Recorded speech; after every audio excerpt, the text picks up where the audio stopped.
Start करते हैं. So very good morning to every one of you all. Good morning all my virtual students.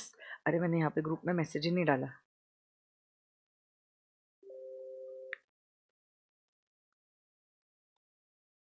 Sir से बात कर लो ना स्टाइलिस्ट के लिए, है ना. तो अभी तक हमारे 2 चैप्टर्स कंप्लीट हो गए हैं.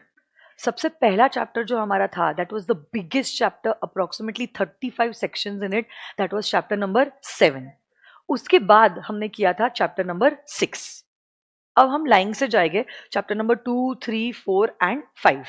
ऐसे करके हम चैप्टर्स की शुरुआत करेंगे. तो आज हम लोग करने वाले हैं chapter number 2 which is going to be relating to incorporation, है ना. ये वाला दिया नहीं तुमने हेमंत?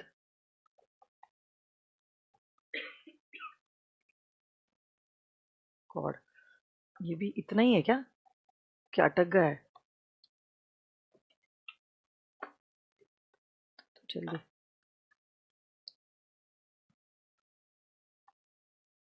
ये चैप्टर बहुत ही इजी चैप्टर है and it's very scoring also. ज़्यादा कुछ कॉम्प्लिकेशंस है नहीं इस चैप्टर में. अगर मैं आपको वेटेज बताऊं पिछले कुछ अटेम्प्ट्स का, तो चैप्टर नंबर 2 जो है incorporation and matters incidental thereto, institute ने कम से कम एक सवाल जो है इस चैप्टर में से पूछा ही है. इनफैक्ट कभी कभी ऐसा भी हुआ है कि 2-2 सवाल जो है इंस्टीट्यूट ने ये चैप्टर नंबर 2 में से पूछे हैं.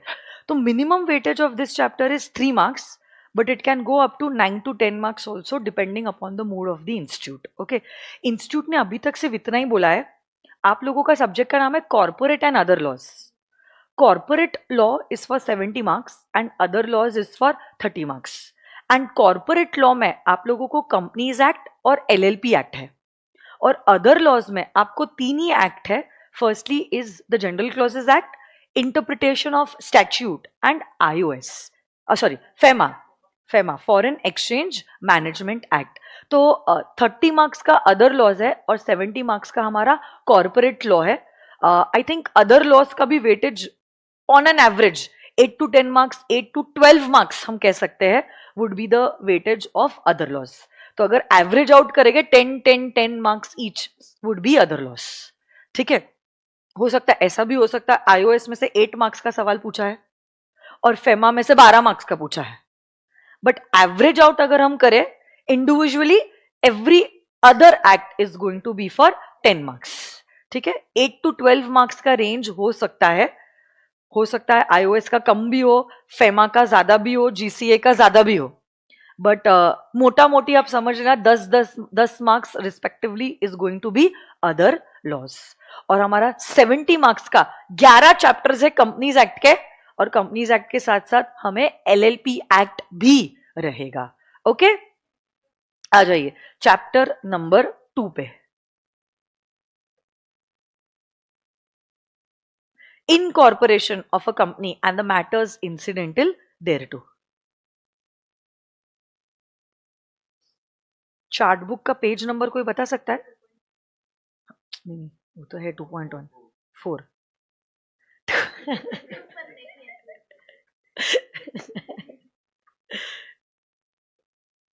कोई बात नहीं, होता है ऐसे कभी कभी. नहीं है क्या? पता नहीं, फिर ठीक है.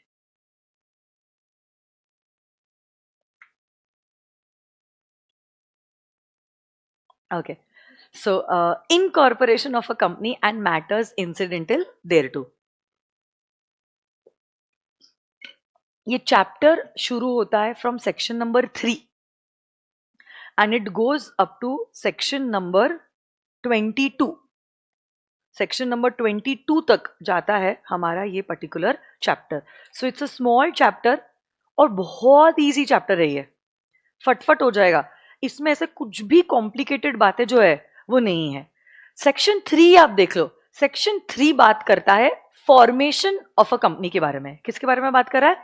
Formation of a company. Virtual kids, come on guys, let's start. Everyone seat straight like good children and let's begin the topic. देखो, ये सेक्शन कहता है कोई भी कंपनी अगर आपको फॉर्म करनी है, आपको कम से कम 1, 2 या 7 लोगों की जरूरत है. आप ही खुद बताओ, एक कब की बात होगी?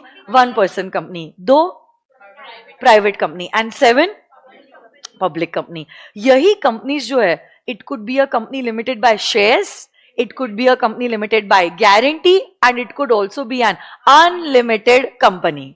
इसमें और एक बात दी गई है, जब ये सेक्शन की शुरुआत हुई थी ना, सेक्शन 3 की, कहा गया था a company may be formed for any lawful purpose.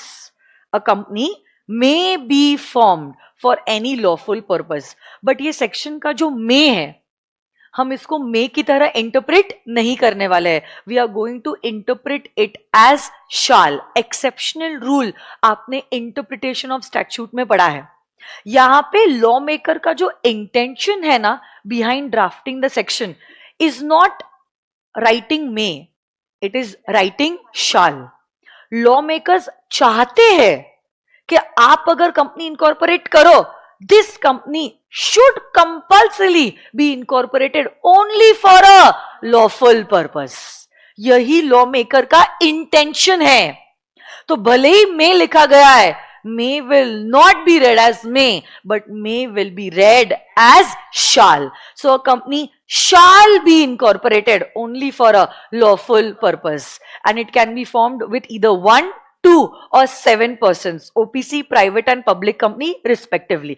यही कंपनी हो सकती है company limited by shares, company limited by guarantee और एन अनलिमिटेड कंपनी. ओके, सबसे पहले जो लोग आते हैं, जो सोचते हैं कि हमें ऐसी कोई कंपनी इनकॉर्पोरेट करनी है, सारे स्टेप्स कैरी आउट करते हैं कंपनी को इनकॉर्पोरेट करने के लिए, कैपिटल रेस करते हैं, बिजनेस कमेंस करते हैं, उन लोगों को कहा जाता है as the promoter. They are also the founder members of the company. Okay, and this is all about section number 3. झालं है ना. साथ साथ में यहां पे हल्की सी झलक हमने 1% कंपनी के बारे में भी दी है, उसके बारे में भी हम चर्चा कर लेते हैं. Okay, 1% company. Okay, what do you mean by a 1% company? नाम में लिखा है 1% कंपनी. ऐसी कोई कंपनी जिसमें एक ही पर्सन है as a member is known as a 1% company. एक ही पर्सन है एज अ मेंबर, एक ही पर्सन है एज अ मेंबर. मेंबर मतलब क्या? कंपनी का ओनर. मेंबर मतलब क्या? कंपनी का owner.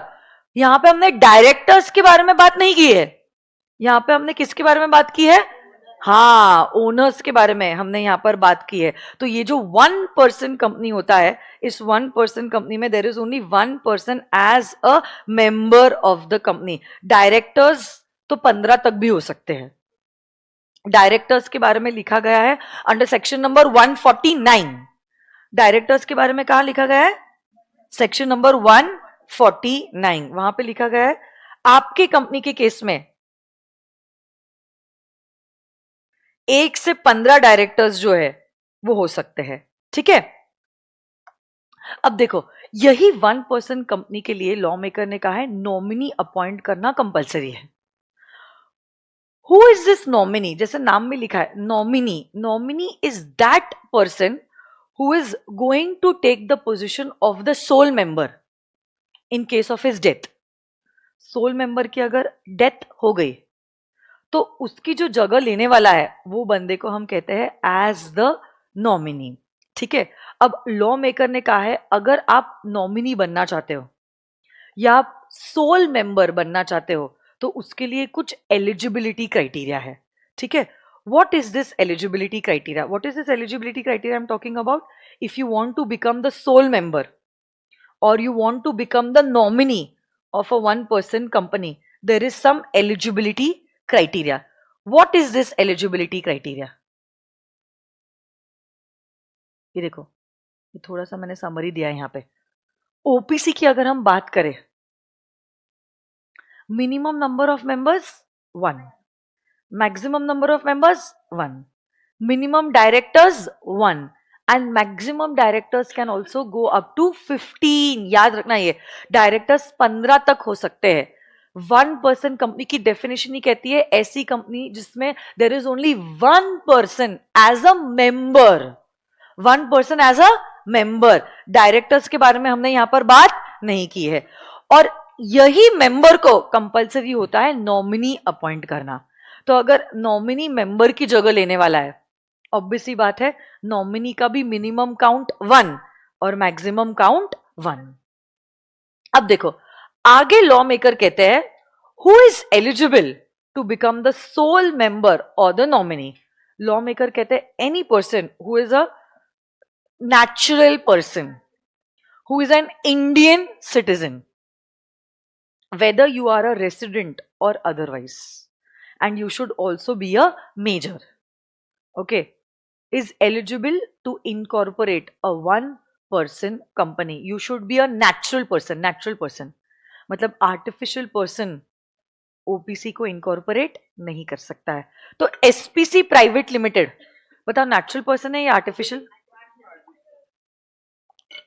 SPC private limited OPC incorporate नहीं कर सकता, but Ankita ma'am in individual capacity OPC को इनकॉर्पोरेट कर सकती है। A natural person, this person should also be an Indian citizen.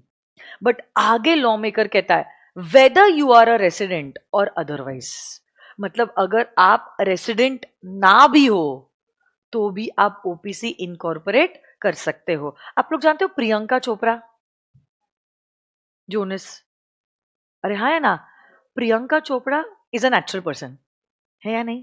क्या वो काल्पनिक है? नेचुरल पर्सन है। क्या वो इंडियन सिटीजन है? Yes, she is an Indian citizen, but she is not residing in India, she is residing in the United states of America.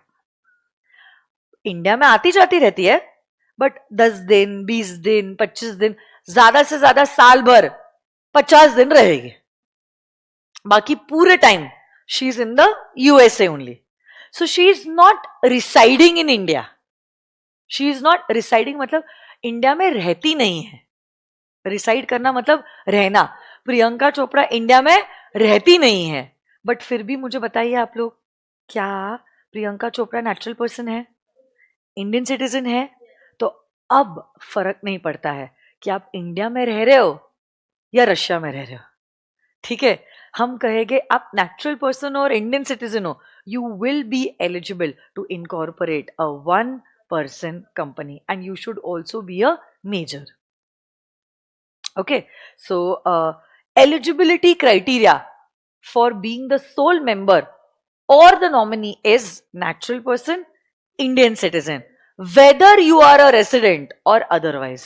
Institute जानबूझ के आपको गुमराह करने के लिए ना एमसीक्यू में ऐसा कुछ सवाल डालेगा। Mister John who is an Indian citizen has gone to America for some work, इस दिन को गए, इंडिया इस दिन आए, इंडिया में इतने दिन थे, वापस से चले गए, वापस से आए। तो अब आप क्या करते हो ना, जब ऐसे कुछ फैक्ट्स दिए जाते हैं आप गुमराह हो जाते हो और आपको लगने लग जाता है नहीं नहीं रेसिडेंशियल स्टेटस है, इंपॉर्टेंट है, रेसिडेंशियल स्टेटस नहीं है तो ओपीसी इनकॉर्पोरेट नहीं कर सकते। तो don't fall in that trap. यहां पे मैंने क्लियरली लिखा है whether you are a resident और otherwise you are still eligible to incorporate a one person company. And lastly, you should also be a major.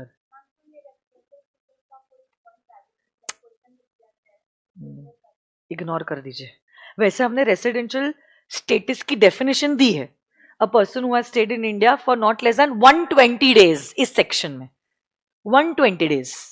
But आज के time पे वो 120 डेज रेलिवेंट नहीं है। चार्ट में कुछ गलत दिया है क्या? हाँ ठीक है, प्रिंट नहीं हुआ है, कोई बात नहीं। ओह, यहाँ पे प्रिंट ही नहीं हुआ, यहाँ पे 120 डेज लिख लो, 120 डेज, प्रिंटिंग मिस्टेक है यहाँ पे।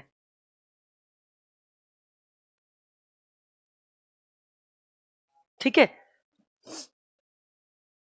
But let me tell you, हम तो ये भी कह रहे forget about residents, non residents भी ओपीसी इनकॉर्पोरेट कर सकते हैं। तो अगर नॉन रेसिडेंट्स भी ओपीसी इनकॉर्पोरेट कर सकते हैं, क्या फर्क पड़ने वाला है?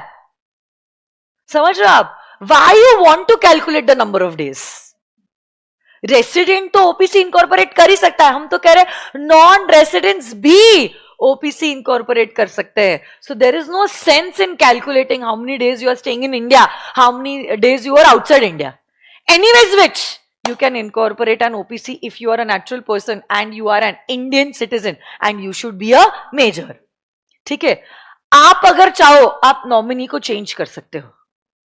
इनफैक्ट नॉमिनी भी अपना कंसेंट विड्रॉ कर सकता है. ठीक है. ओपीसी जो है it can not be incorporated as a section 8 company. OPC can not be incorporated as a section 8 company. Okay, क्योंकि ओपीसी के कुछ प्रिविलेजेस है और सेक्शन 8 के भी कुछ प्रिविलेजेस है. डबल प्रिविलेजेस ना हो इसलिए हमने कहा है OPC can not be incorporated as a section 8 company. और lastly OPC also can not do non banking financial activities. Non banking financial activities.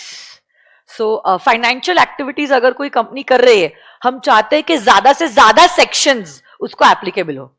एक तो आप ओपीसी हो मतलब you are a kind of a private company. Private company में भी आप OPC हो तो प्रिविलेज पे भी प्रिविलेज. बहुत कम सेक्शंस आपको एप्लीकेबल होते हैं.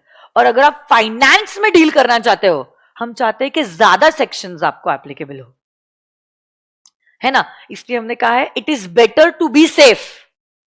ओपीसी तुम नॉन बैंकिंग फाइनेंशियल एक्टिविटीज ना कीजिए. देखो, non banking means you are not a bank but still you are doing financial activities. जैसे Bajaj finance limited, it's not a bank but Bajaj finance micro finance ही करता है. पैसों से ही खेलता है बजाज फाइनेंस. मोबाइल लेना है, लोन ले लो छोटा सा. लैपटॉप लेना है, EMI facility available. It's playing into micro finance. छोटी छोटी चीजें, फ्रिज है, एसी है, टीवी है, मोबाइल है, लैपटॉप है, माइक्रो फाइनेंस में वो इन्वॉल्व है, जो बैंकर ही करता है फाइनेंस का काम. But it's not a bank. Bajaj finance limited क्या Axis bank, ICICI bank, HDFC जैसा है? नहीं. It's not registered under the banking regulation act nor under the RBI. But पैसों से खेल रही है कंपनी. अब आप खुद बताओ, अगर कोई कंपनी पैसों से खेल रही है, आप नहीं चाहते हो कि ज्यादा से ज्यादा सेक्शंस उसको एप्लीकेबल हो, क्योंकि जनता का इंटरेस्ट इन्वॉल्व्ड है. तो इसीलिए हमने कह दिया है we will never want an OPC to be into non banking financial activities. आप इज्जत में प्रोविजंस फॉलो करो अगर आप पैसों में डील करना चाहते हो तो. ओपीसी की तरह आप नॉन बैंकिंग फाइनेंशियल एक्टिविटीज में डील नहीं कर सकते. Okay, so OPC can not be a section 8 company. OPC also can not carry out non banking financial activities. Sole member या नॉमिनी बनने के लिए you should be a natural person, Indian citizen, whether you are a resident और otherwise, अब फर्क नहीं पड़ता. And you should be a major. आप जब चाहो आप नॉमिनी को चेंज कर सकते हो. नॉमिनी भी जब चाहे अपना कंसेंट विड्रॉ कर सकता है. Minimum 1 member, maximum 1 member. Minimum 1 director से कंपनी शुरू हो सकती है, but directors can be up to 15. और नॉमिनी भी मिनिमम 1 एंड मैक्सिमम 1. ओपीसी जब चाहे can get itself converted into a fully fledged private company or into a public company. Not a problem. ठीक है? So that was about 1 person company. Chart number 2.1. झालं. हाँ, एक काम करो ना, मैं आपको exactly 2 मिनट दे रही हूं. मैंने एक मास्टर चार्ट बनाया है ओपीसी का. बस ये ओपीसी का मास्टर चार्ट आप बना लो और लिख लो ना अपनी बुक्स में. I'll just come to it. फटाफट लिख लो आप घर पे, क्योंकि मेरे को जो होमवर्क देना है ना that is relating two questions. इसलिए यहां पे आप ये राइटिंग वर्क कर लो, आपका रिवीजन भी हो जाएगा और लिखना भी हो जाएगा. हाँ, एक समय पे a person can be a nominee in 1 OPC and a member in another OPC. Maximum से मैक्सिमम. सुनो ना, एज एन इंडिविजुअल मैं 2 ओपीसी की सोल मेंबर नहीं हो सकती, या 2 ओपीसी की मैं नॉमिनी भी नहीं हो सकती हूँ. ज्यादा से ज्यादा जो मुझे अलाउ किया गया है, जैसे कि मैं Ankita Patni classes private limited जो ओपीसी है उसकी मैं सोल मेंबर हूं, एंड मे बी से Swapnil Patni classes private limited अगर वो 1% कंपनी है अगर, तो मैं उसकी नॉमिनी हो सकती हूँ. This is the maximum thing that is allowed to me. ना मैं दो जगह की सोल मेंबर हो सकती हूँ, ना मैं दो जगह की नॉमिनी हो सकती हूँ. ज्यादा से ज्यादा जो मैं हो सकती हूँ, एक ओपीसी की सोल मेंबर और दूसरी ओपीसी की नॉमिनी. That's it. अब आप बोलोगे मैम जो ओपीसी के आप नॉमिनी थे ना उसके सोल मेंबर की डेथ हो गई, तो अब आप सोल मेंबर बन गए और आप आपके ओपीसी के तो सोल मेंबर थे ही. कुछ समझा मेरा सवाल क्या है? आपका डाउट क्या है? मैं एक जगह पे सोल मेंबर थी और मैं दूसरे ओपीसी की सोल मेंबर नहीं थी, क्या थी? नॉमिनी. बट ये वाले सोल मेंबर की डेथ हो गई. अब जैसे ही इसकी डेथ हो जाती है, नॉमिनी इसकी जगह ले लेता है बाय ऑपरेशन ऑफ लॉ. मतलब अब मैं दो जगह की सोल मेंबर हो गई हूं जो टेक्निकली अलाउड नहीं है. बट अब वो डेथ मेरे हाथ में नहीं था, ये चीज मैंने जानबूझ के नहीं की है. It's not intentional. डेथ तो भगवान डिसाइड करता है ना. तब ऐसे केस में लॉ मेकर भी ये चीज को समझते हैं. कहा है ऐसी कोई हादसा हो जाता है तो फिर ऐसे केस में 180 डेज में आप डिसाइड करो ये या ये वाले ओपीसी में आप सोल मेंबर की तरह कंटिन्यू करना चाहते हो. सपोज मैंने डिसाइड किया I want to continue as a sole member in this company. यहां पर मेरे को मेरे जगह पे किसी और पर्सन को अपॉइंट करना पड़ेगा as the sole member within 180 days. I can again become the nominee. That's not a problem. But 180 days के बाद मैं दोनों जगहों पे सोल मेंबर की तरह कंटिन्यू नहीं कर सकती. अगर कर लिया कॉन्ट्रावेंशन होगा और पेनल्टी मुझे लग जाएगा. Violation of law. ओके, लिख लो ये फटाफट. It's a master chart which covers everything relating to an OPC. And last point, OPC also can not invest in any other company. OPC का पैसा ओपीसी में ही रहेगा, दूसरी कंपनी में आप उसको इन्वेस्ट नहीं कर सकते. वर्चुअल किड्स हो ना आप लोग? Come on guys.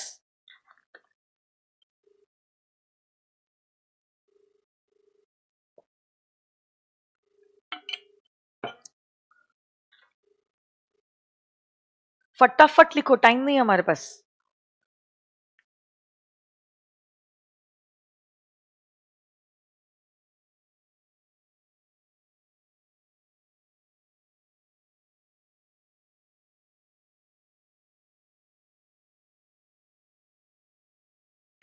आज और कल आपका एफएम एसएम का बैच नहीं है फास्ट ट्रैक.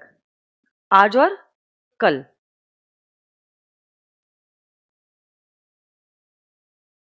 मैं अभी 11 बजे तक क्लास लूंगी, चलेगा? ऐसे ही आओगी, मैं 9:30 9:45 के आसपास आ जाओगी और 11 बजे तक क्लास लूंगी. आज और कल तो सर का क्लास नहीं है ना, तो मैं ले ही सकती हूँ ना 11 बजे तक.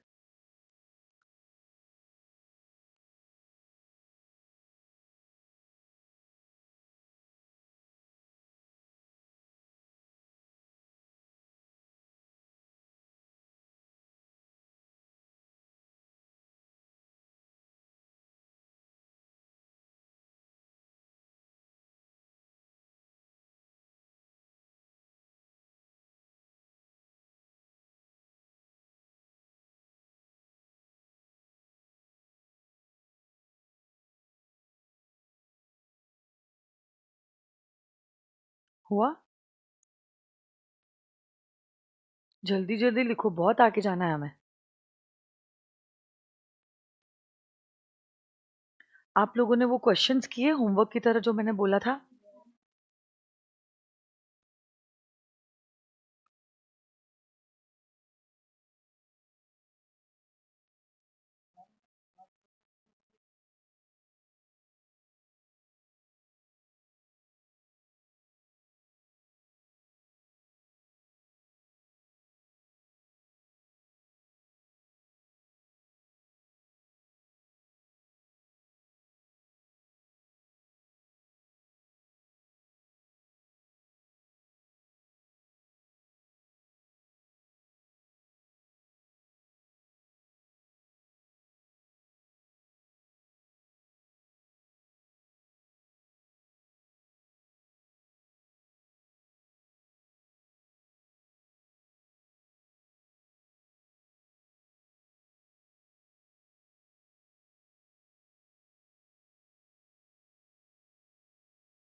डन?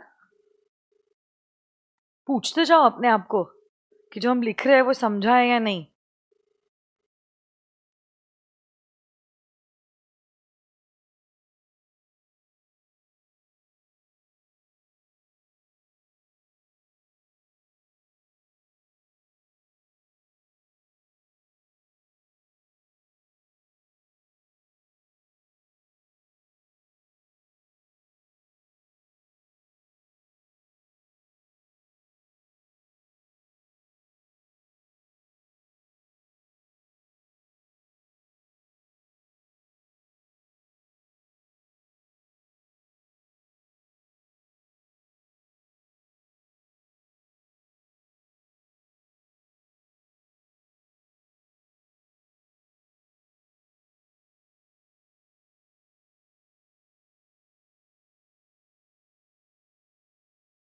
चलो, I am assuming that you are done with the writing part.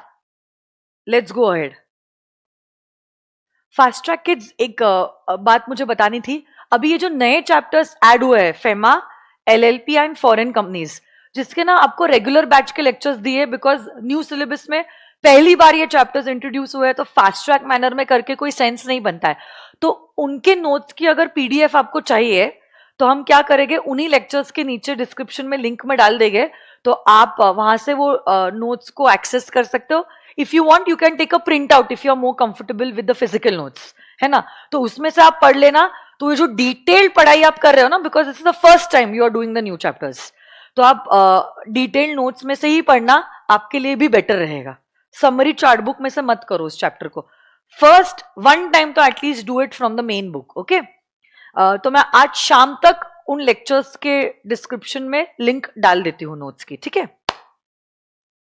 Yes, so that was about section number 3 and about a one person company. आगे बढ़ते हैं. दूसरा जो इंस्टीट्यूट का बहुत फेवरेट सेक्शन है वो है section number 8. Okay, formation of companies with a charitable object. Usually OPC और सेक्शन 8 के ऊपर इंस्टीट्यूट एमसीक्यूज पूछती है. ओके, तो सुनो ना मेरी बात, मेरे को आपको कुछ पूछना है कि ये जो सेक्शन 8 कंपनीज होती है, are they incorporated with the intention of making profits? तो इनका इंटेंशन क्या होता है?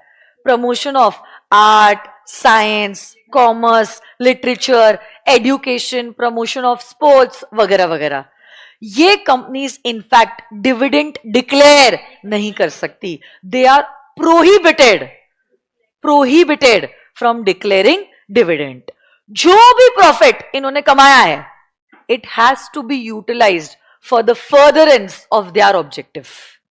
जो भी कंपनी का ऑब्जेक्टिव है उसी को प्रमोट करने के लिए ओके पैसों को इस्तेमाल करना है. ठीक है, इनफैक्ट पैसे तो उसी के लिए इस्तेमाल करेंगे और डिविडेंड भी डिक्लेयर नहीं करेंगे. डिविडेंड के डिक्लेरेशन पे रिस्ट्रिक्शन नहीं है, प्रोहिबिशन है.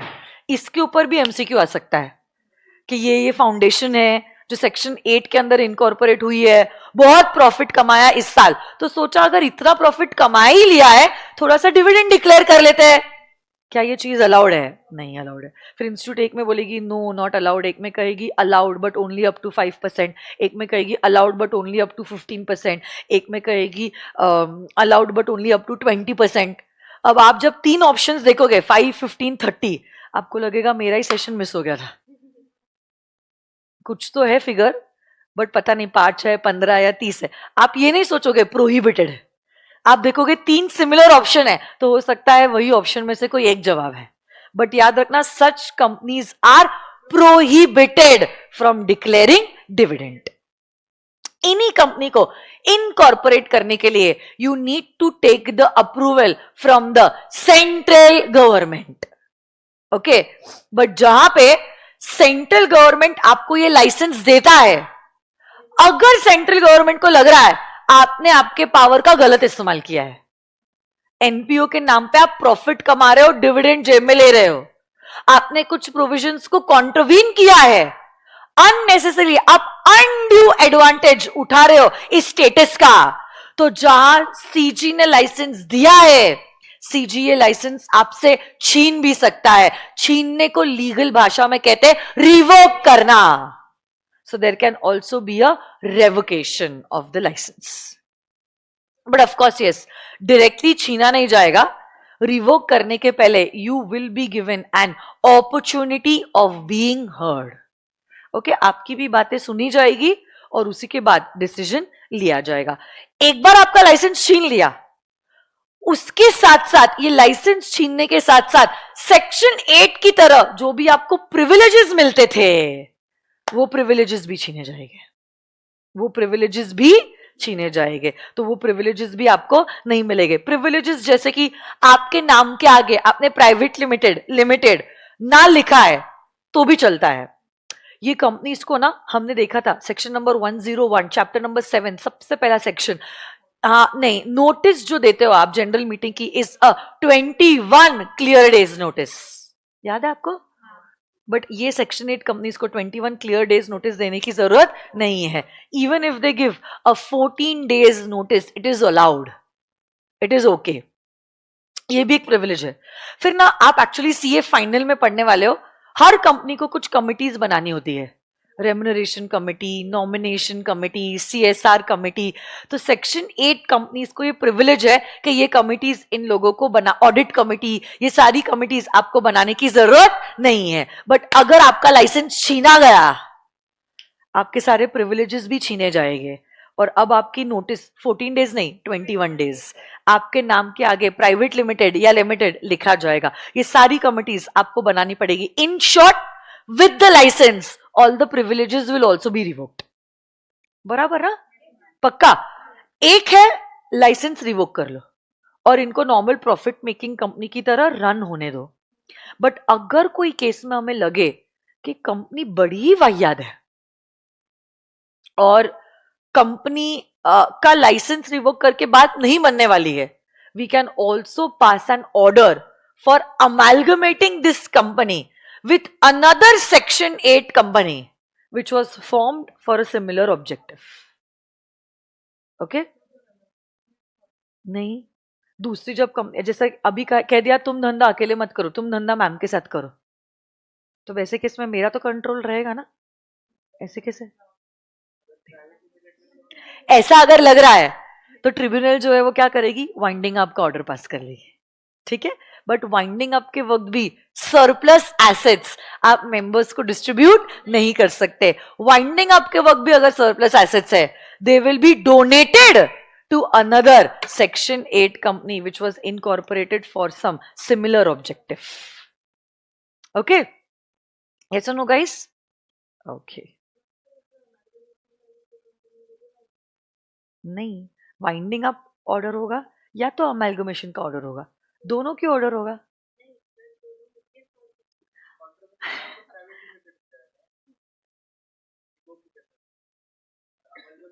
नहीं, लाइसेंस अगर रिवोक होता है, आप डिसाइड करोगे you want to be a private company और अ पब्लिक कंपनी.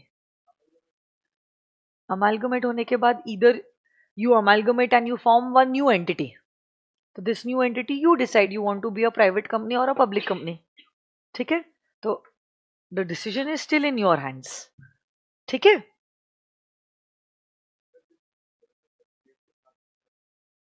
हाँ, तो अगर अमालगमेट हो रहा है, देखो एक मिनट मैं आपको कुछ बताना चाहती हूँ. When a company is incorporated, it is either a 1 person company, private company और a public company. 1 person company can not be a section 8 company. मतलब अगर सेक्शन 8 कंपनी, हेमंत सुन ना हेमंत, हम लोग फाउंडेशन की क्लास यहाँ पे और फास्ट ट्रैक उधर क्यों नहीं ले रहे? मतलब यहाँ पे फाउंडेशन के बच्चे बैठ सकते हैं ना, इतने सारे बच्चे फाउंडेशन के उस क्लासरूम में कैसे बैठेंगे? हाँ, तो इंटर के आनंद सर के भी बच्चे कितने आएंगे? अभी तो सब बच्चे घर चले गए. तो ये बैच अगर डेडिकेटेडली तुम लोग यहाँ पे इसके लिए रख रहे हो, फाउंडेशन के लिए, the kids will adjust over here ना. हम तो इतने से हम उधर जा सकते हैं. मतलब वहां पे इतने सारे बच्चों को तुम उतनी सी जगह में बिठा रहे हो. क्या टाइमिंग हेमंत? दोनों भी क्लासरूम फ्री है, एक जगह पे फाउंडेशन हो रहा है, एक जगह पे फास्ट ट्रैक हो रहा है. हेमंत तू ही बता मुझे क्या टाइमिंग इशू है?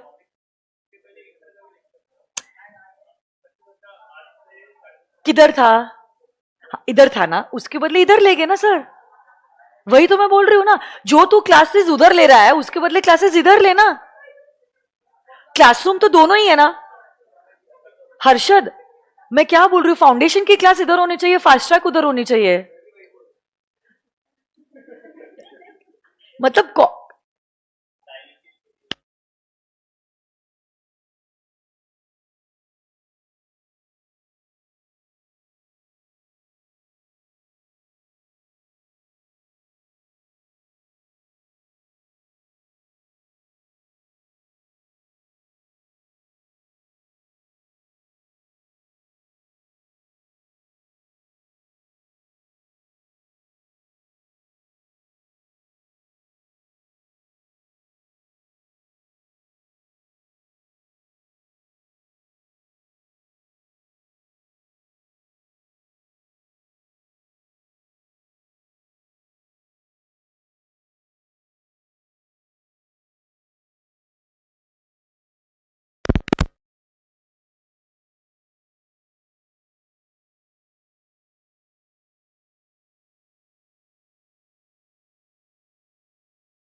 ओके, तो सुनो मेरी बात।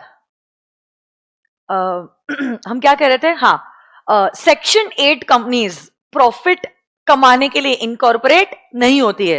उनका इंटेंशन होता है promotion of art, science, commerce, literature, education, sports.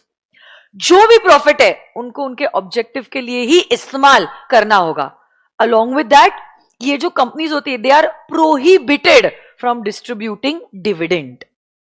Okay, central government के लाइसेंस की जरूरत होती है, बट जहां सीजी लाइसेंस दे सकता है, सेंट्रल गवर्नमेंट लाइसेंस छीन भी सकता है, जिसके पहले आपको अपॉर्चुनिटी ऑफ बीइंग हर्ड दी जाएगी।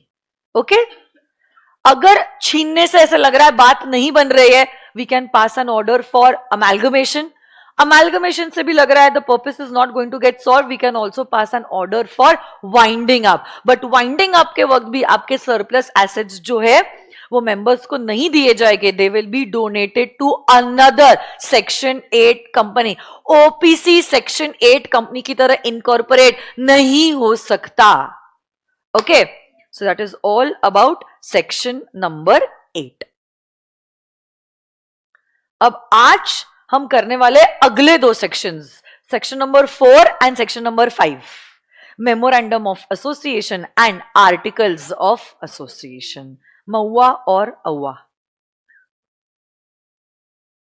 4 है और उसके बाद तुरंत 5 है, दिख रहा है आपको?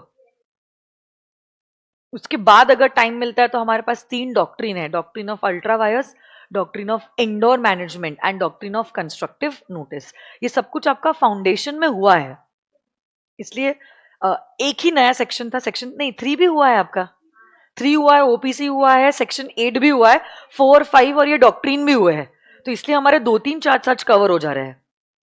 You are not feeling that the speed is too fast ना? इससे स्लो जाओगे तो बहुत बोर हो जाएगा। फाउंडेशन में भी वही कहा है, किया है, इंटर में भी तो एक बार किया ही है हमने, तो देयर इज नो सेंस बहुत स्लो जाने में। कल से जब हमारे नए सेक्शंस शुरू हो गए ना, दैट टाइम में भी हम लोग स्पीड थोड़ा सा कम कर सकते हैं। फिर भी कल हमारा वो 6 और 7 जो है वो हमारा फाउंडेशन में हुआ ही है। हाँ,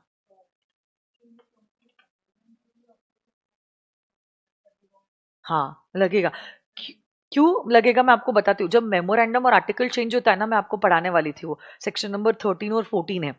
तो मेमोरेंडम और आर्टिकल्स में आप लिखते हो कि कंपनी का काम क्या है, object. Okay, and when you are changing the object, okay, the very purpose for which you incorporated the company is changing. and that is why you require the approval of the central government. So that basically comes under section number 13, where you're changing the memorandum, that is the object clause of a section 8 company. You require the approval of the central government. हाँ, तो उसी में central government का approval लगता है. तो वो मैं एक्चुअली 13 के साथ पढ़ाती हूँ, नॉट हियर. क्योंकि पहले अभी मेमोरेंडम आर्टिकल पढ़ाओगी, फिर चेंज इन मेमोरेंडम आर्टिकल पढ़ाओगी, तो उसमें जब चेंज की बात आएगी तब फिर मैं इसका रेफरेंस देती हूँ. बट ठीक है, तुमने पूछा तो मैंने बता दिया. ठीक है. हाँ, देखो पेनल्टीज का मैं आपको बात बताती हूँ. Penalties is a part of your syllabus. पहली बात तो because it's there in the section, it is there in that. ICI अगर चाहे ना पूरा 100 मार्क का पेपर पेनल्टीज पे बना सकता है, अगर चाहे तो it can do that. But try to understand, institute is not interested in that because penalty is more of learning. इसमें आपका कॉन्सेप्ट, आपका एनालिसिस, आप कैसे इंटरप्रेट करते हो, ये कहीं क्वेश्चन आता ही नहीं है. सो इंस्टीट्यूट नेवर डज दैट. हाँ, बट कभी कभार क्या होता है मैं आपको बताती हूँ. कुछ सेक्शंस ऐसे होती है जिनकी पेनल्टीज इंपॉर्टेंट होती है, जैसे कि नेगेटिव सेक्शंस. जैसे कि एक सेक्शन है जो कहता है a company can not issue shares at a discount. Company discount पे शेयर्स इशू कर ही नहीं सकती है. तो this is a negative section. चलो, मेरी कंपनी ने इशू कर दिए शेयर्स डिस्काउंट पे, तो क्या ऐसी पेनल्टीज इंपॉर्टेंट है, या ऐसी कोई पेनल्टी जिसमें कुछ अमेंडमेंट आया है, फिर वो भी पेनल्टीज जो है ना वो इंपॉर्टेंट हो जाती है. कुछ आई बात समझ में? वैसे तो even if you are learning ना द पेनल्टीज, आई थिंक उस दिन और अगले दिन तक आपको याद रहेगी. हफ्ते भर बाद you will be back to square one. So instead of investing your time in all this, invest it in the content. Content is king. यही आपको पैसा दिलाने वाला है. You will be paid for the knowledge that you have gained as a chartered accountant. CA वो भी है जो 50,000 कमा रहे, वो भी है जो लाखों में कमा रहे, वो भी है करोड़ों में कमा रहे. तो इंस्टीट्यूट ने डिफरेंशिएट नहीं किया है. आपने कितना नॉलेज लिया है, that is making the difference. So you rather invest your time, your efforts in those sections which are important examination point of view and even practically. ठीक है? Okay. So memorandum and article, memorandum of association and articles of association. हर company के 2 basic documents होते हैं, यही memorandum as well as the articles. Memorandum में लिखा होता है कंपनी का नाम और काम, और आर्टिकल्स में लिखा जाता है यही काम को आप करोगे कैसे. आर्टिकल्स में लिखा जाता है यही काम आप करोगे कैसे. ठीक है. In fact memorandum and article both are public documents. Memorandum and article both are public documents. Public documents मतलब क्या? Anyone who wants to can inspect these documents. ये कोई secretive document नहीं है, confidential document नहीं है. Confidential और secretive मतलब समझता है ना, जो बहुत sensitive है. हाँ, जिसको आप छुपा के रखते हो, जो अगर पता चल गया तो अरे बाप रे कांड हो गया, वैसा टाइप का. वैसे डॉक्यूमेंट नहीं है. Memorandum and article are not confidential documents. क्या लिखे हो आप? कंपनी का नाम और काम. अरे सबको पता है रिलायंस इंडस्ट्रीज लिमिटेड का नाम क्या है, काम क्या है. स्वप्निल भट्टनी क्लासेस का नाम क्या है, काम क्या है. ये पता चल जाने से हर कोई एसपीसी नहीं बन जाता है, या हर कोई रिलायंस नहीं बन जाता है. इसमें कॉमन डेटा लिखा हुआ है, इसलिए इन डॉक्यूमेंट्स को हम कहते हैं एज पब्लिक डॉक्यूमेंट्स. क्या कहते हैं इनको? Public documents. यही जो पब्लिक डॉक्यूमेंट्स होते हैं, they are available for inspection for anyone. आप अगर कंपनी के मेंबर हो या ना हो, फर्क नहीं पड़ता है. You can demand the memorandum and article of any company. India में 15 लाख से भी ज्यादा कंपनीज है. जरूरी नहीं है मैंने सभी कंपनीज में इन्वेस्ट किया है, बट अगर मुझे कंपनी में इन्वेस्ट करना है, आई माइट गिव दिस 50-100 रुपए की fees and I might read the memorandum and article of that company. क्योंकि मेरा पैसा अगर मैं किसी कंपनी में डाल रही हूं, मुझे भी तो पता होना चाहिए ये कंपनी पैसा किस पर्पस के लिए इस्तेमाल कर रही है. नहीं आया बात समझ में? देखो, अगर सपोज मेरे को किसी कंपनी के शेयर्स में इन्वेस्ट करना है, से टाटा मोटर्स में, मैं डायरेक्टली टाटा मोटर्स के शेयर नहीं खरीदूंगी. मैं 100 रुपए दूंगी, टाटा मोटर्स से मेमोरेंडम और आर्टिकल डिमांड करोगी। मेमोरेंडम में लिखा होगा कंपनी का नाम और कंपनी का काम, काम मतलब कंपनी का ऑब्जेक्ट। जैसे मैं ऑब्जेक्टिव रीड करती हूं, नाउ आई विल अंडरस्टैंड कि कंपनी का ये जो पैसा है ये किस पर्पस के लिए इस्तेमाल होने वाला है। So now Tata motors is into the manufacturing of cars, trucks, vehicles, उसके लिए वो पैसा इस्तेमाल होने वाला है। तो even as a third person I understand कि कंपनी का जो पैसा है ना वो किस पर्पस के लिए इस्तेमाल होने वाला है। वो किससे पता चलता है? कंपनी के मेमोरेंडम से और कंपनी के आर्टिकल से। आई कुछ बात समझ में? पक्का? और जो जो क्रेडिटर है या कोई वेंडर है, अगर कंपनी के साथ डील कर रहा है, अगर वो कंपनी के साथ डील कर रहा है, तो अब ऐसे केस में वो पर्सन को भी पता होना चाहिए कि जो ट्रांजैक्शन वो कंपनी के साथ एंटर करने जा रहा है, वो ट्रांजैक्शन का पावर क्या कंपनी के पास है भी या नहीं है। क्योंकि अगर आप कोई भी ट्रांजैक्शन कंपनी के साथ एंटर करते हो जिसका पावर कंपनी के पास नहीं है, तो that transaction is called as an ultra vires transaction. Ultra vires मतलब it is beyond the powers of the company and it is considered as void ab initio. ऐसे ट्रांजैक्शंस को हम क्या कहते हैं? void ab initio. And void ab initio transactions are null in the eyes of law, which cannot be legally enforced. क्योंकि memorandum में company का object लिखा होता है, क्योंकि मेमोरेंडम में कंपनी का ऑब्जेक्ट लिखा होता है, हम कहते हैं that this memorandum is the charter of the company. It is the आप लोग ऑडिट की क्लास के लिए आए हो क्या? अकाउंट्स की क्लास के लिए आए हो क्या? हाँ, अकाउंट्स की क्लास शायद से वो बाजू वाली क्लास में होगी। नहीं, फाउंडेशन चालू हो गई क्या? हो गई शुरू? I don't think so, because classroom का कुछ तो इशू हुआ है, वहां पे फाउंडेशन के बच्चे फिट नहीं हो रहे, तो फाउंडेशन के बच्चे यहाँ पे आएंगे और आप लोग सब उधर जाओगे, ऐसा कुछ है। तो फिर you just confirm it with Hemant.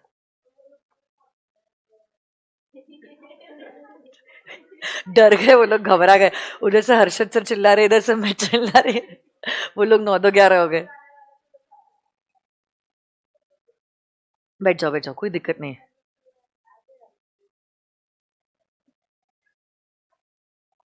तुम्हारी कौन सी क्लास है अभी? अब नहीं है ना? हाँ, तो फिर मतलब ओके, हाँ ठीक है। तो मैं क्या बोल रही थी? हाँ, मेमोरेंडम में कंपनी का ऑब्जेक्टिव लिखा होता है। ऑब्जेक्टिव कंपनी काम क्या करने वाली वो लिखा होता है, और इसीलिए मेमोरेंडम को कभी कभार हम कहते हैं as the charter of the company.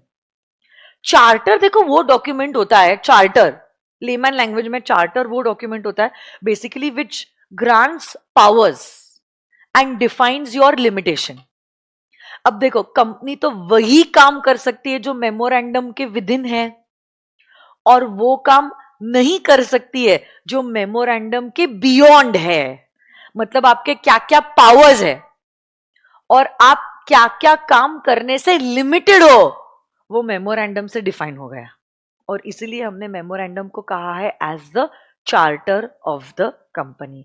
It's the charter because it defines your powers and defines your limitations. Limitations मतलब क्या सारी चीजें आप नहीं कर सकते हो। Okay, basically it contains the fundamental conditions upon which a company has been incorporated. क्या बेस पे कंपनी इनकॉर्पोरेट हुई है? यहां पे बैठ रहे आप लोग? ठीक है, बैठ जाओ, मस्ती मत करो बस। ठीक, सब बैठ जाओ बेटा इस क्लासरूम में। इसके बाद क्लास इधर ही होगी आप लोगों की। ठीक है, बैठ जाओ, अच्छे बच्चों की तरह बैठना। हाँ, so yes, it contains the fundamental conditions upon which the company has been incorporated. जैसे मैंने कहा, कोई भी कंपनी का जब आप मेमोरेंडम पढ़ते हो, आपको यह समझ में आता है कि कंपनी जो पैसा है उसको किस कारण के लिए इस्तेमाल करने वाली है। तो कल जाके आपको भी किसी कंपनी के शेयर्स खरीदने हैं, आप उसका मेमोरेंडम डिमांड कर सकते हो और ये पता कर सकते हो कि ये जो पैसा है किस पर्पस के लिए इस्तेमाल होने वाला है, so that even you understand कि मैंने रियल एस्टेट में डाला है, या क्या मैंने टेलीकम्युनिकेशन में डाला है, या क्या मैंने एजुकेशन सेक्टर में डाला है, क्या मैंने टेक्सटाइल में डाला है, क्योंकि हर बिजनेस का रिस्क और रिटर्न अलग अलग होता है। तो आपको भी अंदाज आ जाता है और आप भी एक्सपेक्ट करते हो कि अगर टेक्सटाइल इंडस्ट्री है इतना मैं रिटर्न एक्सपेक्ट करता हूं, अगर रियल एस्टेट है तो ऐसा रिटर्न मैं एक्सपेक्ट करता हूं, आज नहीं तो 4 साल बाद, पर अच्छा रिटर्न मैं एक्सपेक्ट करता हूं अगर रियल एस्टेट है तो इससे हेल्प हो जाती है अगर आप मेमोरेंडम रीड कर रहे हो तो। प्लस थर्ड व्यक्ति जो कंपनी के साथ कॉन्ट्रैक्ट एंटर कर रहा है उसको भी पता होना चाहिए कि ये जो कॉन्ट्रैक्ट में कंपनी के साथ एंटर करने जा रहा हो, क्या ये कॉन्ट्रैक्ट का पावर कंपनी के पास है या नहीं है, क्योंकि वही कॉन्ट्रैक्ट्स वैलिड होते हैं जो मेमोरेंडम के ऑब्जेक्ट क्लॉज के विद इन है। कोई भी कॉन्ट्रैक्ट जो कंपनी ने एंटर किया है which is beyond the memorandum is ultra vires, it's void ab initio, इसका रैटिफिकेशन भी पॉसिबल नहीं है। रैटिफाई करना मतलब सब्सिक्वेंट अप्रूवल देना, रैटिफिकेशन भी पॉसिबल नहीं है। इसी मेमोरेंडम का कुछ कंटेंट है। ओके, तो मेमोरेंडम में कुछ चीजें लिखी होती है। कौन सी सारी चीजें लिखी होती है? हम अभी सिर्फ ओवरव्यू ले रहे हैं कंटेंट का। जब हम सेक्शन 13 पढ़ेंगे ना, आप लोग इन डिटेल देखने वाले हो हर एक क्लॉज को अल्टर भी कैसे करते हैं। तब हम वापस से डिस्कस करेंगे ओरिजिनली क्या लिखा जाता है और अब हम क्या करने जा रहे हैं, इसीलिए इसको अल्टरेशन कहते हैं। एंड प्लस अल्टरेशन का प्रोसीजर भी हम देखेंगे, एक एक क्लॉज का अल्टरेशन का प्रोसीजर होने वाला है। सबसे पहले is the name clause. Company का नाम लिखा जाता है कंपनी के मेमोरेंडम में। अब देखो, अगर आपकी प्राइवेट कंपनी है तो नाम के आगे प्राइवेट लिमिटेड लिखा होता है। अगर आपकी पब्लिक कंपनी है तो नाम के आगे लिखा होता है limited. OPC is a kind of a private company, तो व्हाटएवर प्राइवेट कंपनी, और ब्रैकेट में आप लिखते हो 1% कंपनी। आप अगर आपकी कंपनी का नाम चेंज करना चाहते हो आप कर सकते हो, but you will eventually have to alter your memorandum of association. आपके कंपनी का नाम दूसरे कंपनी के नाम से सिमिलर नहीं हो सकता है। Forget about name, it can not also be similar to any other company का ट्रेडमार्क। ओके, नहीं तो माना जाएगा आपके कंपनी का नाम अनडिजायरेबल है, माना जाएगा आपके कंपनी का नाम अनडिजायरेबल है। तो योर कंपनी का name should not be similar to any other company का name. In fact, your company का name should also not be similar to any other company का trademark. Okay, तो I cannot have a company in the name of Tata Classes Private Limited, क्योंकि क्या नाम is similar to another company का नाम? Okay, पक्का? Yes. Next, situation clause. Situation clause को कभी कभार हम कहते हैं as the registered office clause. क्या कहते हैं?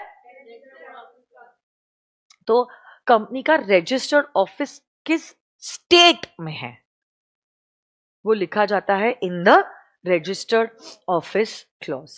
You only right down the state of your registered office. आपको पूरा पता लिखने की जरूरत नहीं है, आप सिर्फ लिखोगे कंपनी का registered office is situated in the state of Rajasthan, और may be it is situated in the state of Gujarat. इतना भी लिख दिया तो भी चलेगा। You just have to write down the state of your registered office. Next is object clause. सबसे important बात मेमोरेंडम का, कंपनी का ऑब्जेक्ट क्या है, why is the company been incorporated, company का काम क्या है, is written in this object clause. और कंपनी वही काम कर सकती है which is with in this object clause. वो सारे काम करना अलाउड नहीं है which is beyond the object clause. Next is the liability clause. Members की लायबिलिटी कितने हद तक लिमिटेड है वो लिखा होता है इन द लायबिलिटी क्लॉज।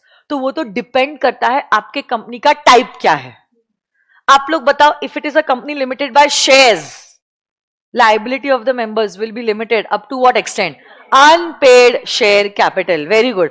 अगर it's a guarantee company तो आप guaranteed amount लिखते हो यहां पर, और अनलिमिटेड कंपनी में तो लाइबिलिटी कैसी हो? Unlimited.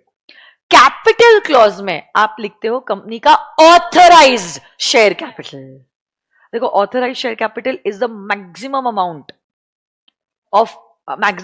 That you can raise in the form of issuing shares.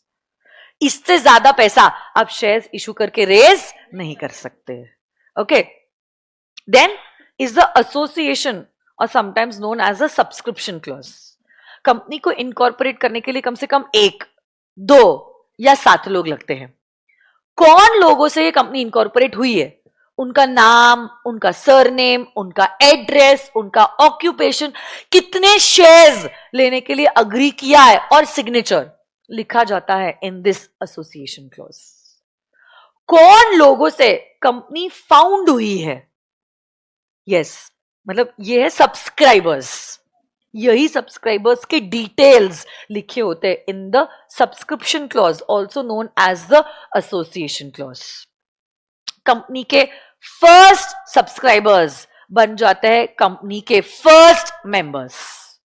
Company के फर्स्ट सब्सक्राइबर्स बन जाते हैं कंपनी के फर्स्ट मेंबर्स ऑटोमेटिकली। जैसे ही कंपनी इनकॉर्पोरेट होती है, they become the first members of the company. और अभी हमने स्टार्टिंग में सेशन में देखा था, ओपीसी को क्या नॉमिनी अपॉइंट करना कंपलसरी है। ये जो नॉमिनी आप अपॉइंट करते हो, उसका भी नाम मेमोरेंडम में लिखा जाता है। So if you are a 1 person company, you have 7 things to be written in the memorandum, including the nomination clause. इसी को लर्न करने के लिए एक मेमोरी टेक्निक मैंने क्लास में बताई थी। सारे कंटेंट को NRLOC पार करके आ गई। N is for what? Name clause. R is for L is for liability clause. O is for C is for capital clause and आ गई is for एसोसिएशन क्लॉज। और अगर ओपीसी है तो आप क्या लिखोगे? नॉमिनेशन क्लॉज, है ना। हर एक कंपनी को क्या मेमोरेंडम और आर्टिकल बनाना जरूरी है? दोनों भी डॉक्यूमेंट्स क्या पब्लिक डॉक्यूमेंट्स है।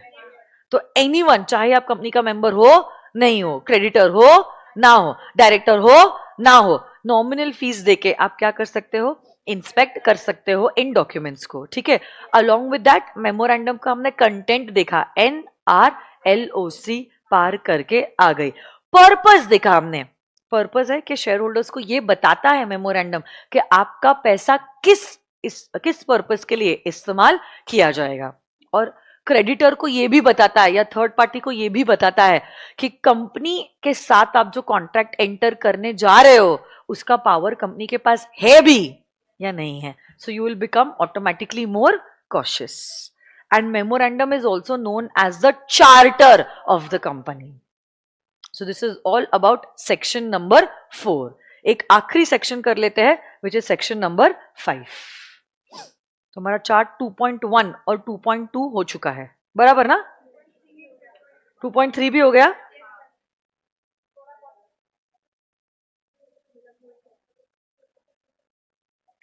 इसमें ये एक पॉइंट है जो एमसीक्यू की तरह पूछा जा सकता है। जब कंपनी इनकॉर्पोरेट होती है तो कंपनी का नाम रिजर्व होता है, ठीक है, जब तक आप डॉक्यूमेंट्स नहीं देते। जब कंपनी न्यूली इनकॉर्पोरेट होती है, this name is reserve for a period of 20 days। नाम कितने दिनों के लिए रिजर्व होता है? For a period of 20 days। आप लोग कौन सी क्लास करना है? अमर, थोड़ा सा बाहर का क्राउड तो हैंडल कर। मेरे को अभी 10 मिनट है क्लास छोड़ने के लिए। बच्चों को यही नहीं समझ में आ रहा है कौन सी क्लास किधर है। फाउंडेशन में इंटर के भी बच्चे हैं, देख तो अच्छे से, दोनों भी बच्चे हैं। नहीं ना, ये भी सब इंटर के बच्चे ही है। 10 मिनट सबको रोक देना, मेरी वैसे भी फाउंडेशन की क्लास। अमर सुन ना, ये क्लास खत्म होने के बाद मैं 15 मिनट का ब्रेक लूंगी, उसके बाद ही फाउंडेशन की क्लास होने वाली। तो उनको थोड़ा सा बोल शांत रहे,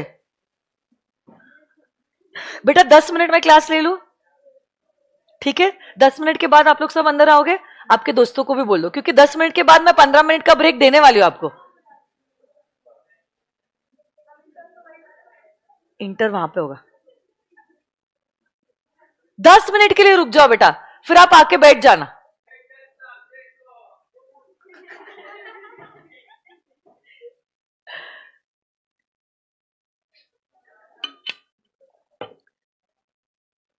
so when ever the company is incorporated, जब आप नाम रिजर्व करते हो, you reserve the name for a period of 20 days। देखो आगे हम पढ़ने वाले, जब आप नाम चेंज करते हो ना, तो नया प्रपोज नाम को भी आपको रिजर्व करना होता है, but that time the name is reserve for a period of 60 days। But incorporation के वक्त आपका नाम रिजर्व होता है for a period of 20 days, and name change के वक्त your name is reserve for a period of 60 days। 60 days यहां पे इतना ज्यादा टाइम क्यों? क्योंकि आपको मीटिंग बुलानी पड़ती है, मीटिंग की नोटिस 21 days नोटिस होती है, अप्रूवल मिले ना मिले, सारी फॉर्मेलिटीज करते करते उतने दिन लग जाते हैं। 60 में से 21 days की तो नोटिस ही है, and that is why we said 60 days के लिए नाम रिजर्व होता है if you are changing your name. और अगर आप कंपनी इनकॉर्पोरेट कर रहे हो, इनकॉर्पोरेशन के वक्त your name is reserve for a period of 20 days। So this can be asked as an MCQ. हाँ, approval of what? Of the reserve name. Okay,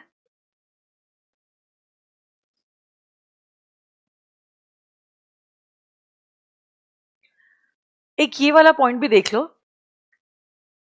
कभी अगर आगे ये पता चलता है कि इनकॉर्पोरेशन के वक्त आपने गलत इंफॉर्मेशन दी है relating to the name, propose name of the company, तो ऐसे केस में if the company has not been incorporated, सिर्फ आपका नाम रिजर्व हुआ है, तो आपका रिजर्व नेम कैंसिल हो जाएगा। बट अगर आपकी कंपनी इनकॉर्पोरेट हो चुकी है, आपको अपॉर्चुनिटी ऑफ बीइंग हर्ड दिया जाएगा। ओके, अगर आप अपने आप को निर्दोष साबित करना चाहते हो तो, अगर आप नहीं कर पाए तो you will be directed to change your company's name within a period of 3 months after passing an ordinary resolution.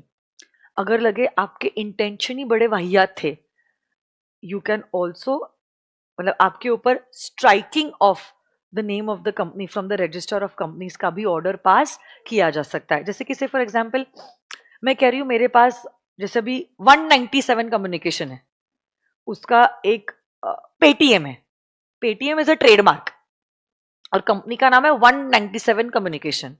सो से विजय शेखर शर्मा जो फाउंडर मेंबर है पेटीएम के, वो जब नाम के लिए अप्लाई कर रहे थे, वो कह रहे थे मेरे पास इसका ना ट्रेडमार्क अवेलेबल है, तो मेरे को ना पेटीएम के नाम पे मेरा प्रोडक्ट लॉन्च करना है। और आरओसी विश्वास कर लेती है, हाँ हाँ इसके पास है सच में ये डॉक्यूमेंट अवेलेबल, और विश्वास करने के बाद उसको ग्रांट कर देती है, नाम भी और अपने प्रोडक्ट का नाम भी अप्रूवल मिल जाता है, क्योंकि ट्रेडमार्क उसके नाम पे रजिस्टर्ड है। बाद में पता चलता है आरओसी को कि उसके नाम पे वो ट्रेडमार्क रजिस्टर्ड था ही नहीं। अब देखो कंपनी इनकॉर्पोरेट हो चुकी है, इतने साल कंपनी ने बिजनेस भी कर लिया है, तो हो सकता है आपको आपके कंपनी का नाम चेंज करने के लिए ऑर्डर पास किया जाए, या तो अगर लगे कि आपका इंटेंशन ही बहुत खराब है तो स्ट्राइकिंग ऑफ द नेम का भी ऑर्डर पास किया जा सकता है। और अगर कंपनी अभी तक इनकॉर्पोरेट हुई नहीं है, it is still in the process, जब 20 days के लिए नाम रिजर्व होता है ना, उसी वक्त पता चलता है कि जो बेसिस पे आपने नाम अप्लाई किया है वो गलत है, तो ऐसे केस में हम लोग रिजर्व नाम को कैंसिल कर देंगे। You will have to apply for a new name, another name. Okay, why? ऐसा नहीं होता बेटा, ठीक है? चलो आज के लिए इतना ही करते हैं, बाकी सारी बातें कल करेंगे।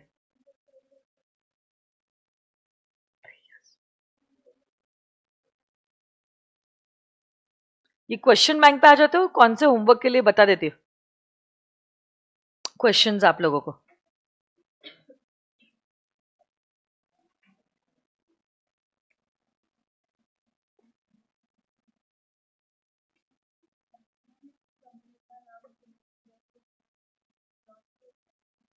हाँ, हो सकता है. Question number 2 is for homework with chapter number 7. एक बार डिस्कस कर लेते. देखो, Bazaar limited called its AGM in order to lay down the financial statements for share holders approval, but due to want of quorum the meeting was cancelled. The directors did not file the annual return with the registrar.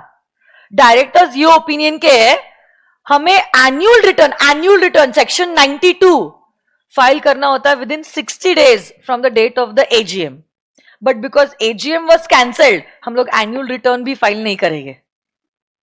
बताओ मुझे, ये directors का opinion correct है या गलत है? Annual return form number MGT 7, annual return जिसपे लिखते हो कंपनी का नाम, registered office, holding company, subsidiary company, associate company, company के directors, key manager person, share holders, share holding pattern, foreign institutional investors. Section 92 कहता है एनुअल रिटर्न हर company को फाइल करना होता है within a period of 60 days from the AGM, but where no AGM was held 60 days from the date on which the AGM should have been held. तो यहां पे अगर AGM नहीं भी हुई है तो भी क्या आपको एनुअल रिटर्न फाइल करना ही पड़ेगा? डायरेक्टर्स का स्टैंड सही है या गलत है? तो एक तो ये क्वेश्चन नंबर 2 आप लिखो. जब आप लिखोगे ऑटोमेटिकली ये सेक्शन भी रिवाइज हो जाएगा आपका. और एक क्वेश्चन मैं आपको होमवर्क के लिए देना चाहती हूं. Question number 4.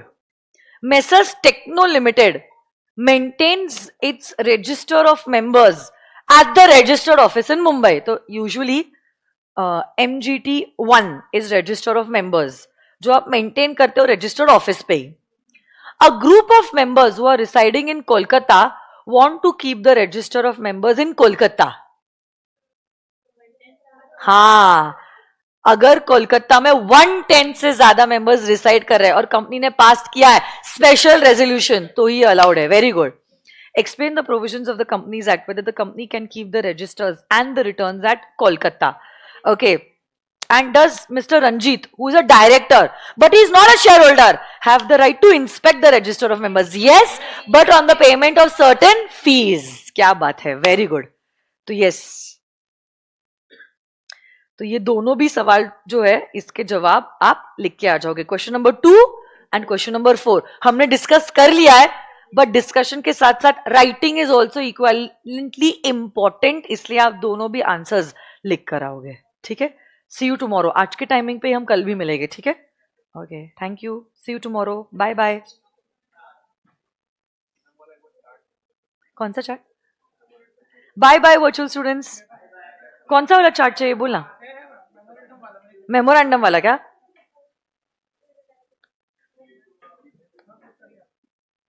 फोटो ले लो आप. मैं 15 मिनट की ब्रेक ले रही हूं, उसके बाद क्लास चालू करेंगे. क्यों?